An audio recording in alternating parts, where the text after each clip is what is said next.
আমরা যদি না জিতি, কেউ আমাকে জোর করে কে জিতে না পারবে? কারো ক্ষমতা আছে আমাকে জোর করে জিতাবে? আমরা তো জিতবো না, জোর করলে তো হবে না, তাই না? 149 রান করছে ওয়েস্ট ইন্ডিজ, 150 রানের টার্গেট। আমাদের দামাল ছেলেরা লাস্টে 15 রানে হারলো। সবগুলা রে, এটা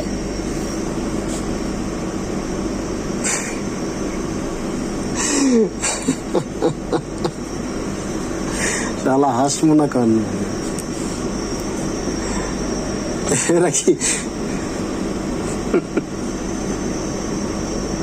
অনেক ভালো খেলছে বাংলাদেশ, অনেক ভালো খেলছে। 2টা হারিয়েছি, তো সামনে আর একটা খেলা আছে, সমস্যা নাই, এটা তো হারবো।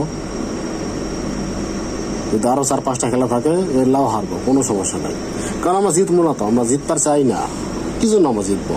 আমাদেরকে বেতন আটকে আছে, যে আমরা হারতেছি, আমাদের বেতন আটকে আছে, আমাকে বেতন দিচ্ছে না, তা তো না। তাহলে সমস্যা কি আমাকে? আমরা খালি খেলবো আর হারবো, খেলবো আর হারবো, কারণ আমাদের গায়ে লাগিচ্ছে না। তো আমি যদি বলি যে বাংলাদেশ টিম খারাপ খেলিচ্ছে, ভালো খেলিচ্ছে না, বাদ দাও, কারণ ওদের গায়ে তো লাগবে না, সমস্যা কি? বেতন তো ঠিকই আছে। ন্যূনতম খেলার উন্নতি নেই। এই যে আমার এই যে একটা ভিডিও করছিলাম একটু আগে, এই যে এটা জোর নেই, এটা জোর থাকা লাগবে। T20 ম্যাচে জিতবার গেলে জোর থাকা লাগবে।